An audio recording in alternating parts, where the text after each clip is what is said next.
Méditation du 17 novembre, une amitié qui n'est plus secrète. Après cela, Joseph d'Arimathée, qui était disciple de Jésus, mais en secret par crainte des Juifs, demanda à Pilate la permission d'enlever le corps de Jésus. Et Pilate le permit. Il vint donc et enleva le corps. Nicodème, qui auparavant était allé de nuit vers Jésus, vint aussi et apporta un mélange d'environ 100 livres de myrrhe et d'aloès. Jean 19, les versets 38 à 39. Ni Joseph ni Nicodème n'avaient ouvertement accepté le Sauveur pendant qu'il vivait. Ils savaient qu'une telle démarche les ferait exclure du Sanhédrin et ils espéraient pouvoir le protéger grâce à l'influence qu'ils exerçaient dans les conseils. Ils avaient cru réussir pendant un certain temps, mais les prêtres rusés, connaissant la sympathie de ces hommes pour le Christ, avaient déjoué leur plan. C'est en leur absence que Jésus avait été condamné et livré à la crucifixion. Maintenant qu'il était mort, ils n'avaient plus de raison de cacher leur attachement pour lui. Alors que les disciples craignaient de se faire connaître ouvertement, Joseph et Nicodème vinrent hardiment à leur aide.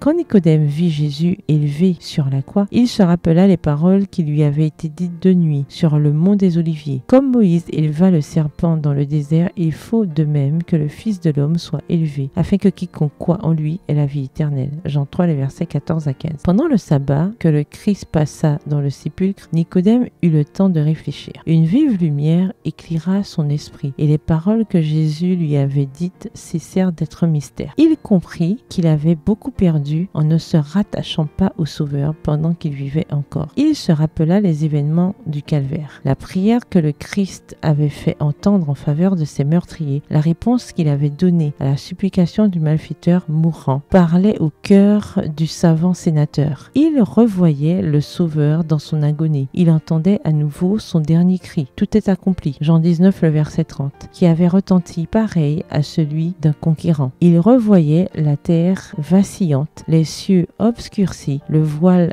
déchiré, les rochers brisés et sa foi triompha pour toujours. Les événements qui avaient anéanti les espérances des disciples eurent pour effet de convaincre Joseph et Nicodème de la divinité de Jésus. Leurs craintes firent place au courage d'une foi ferme et inébranlable. Extrait du livre Jésus-Christ au chapitre 80, aux pages 695 à 697. Bonne soirée, que l'Éternel vous bénisse.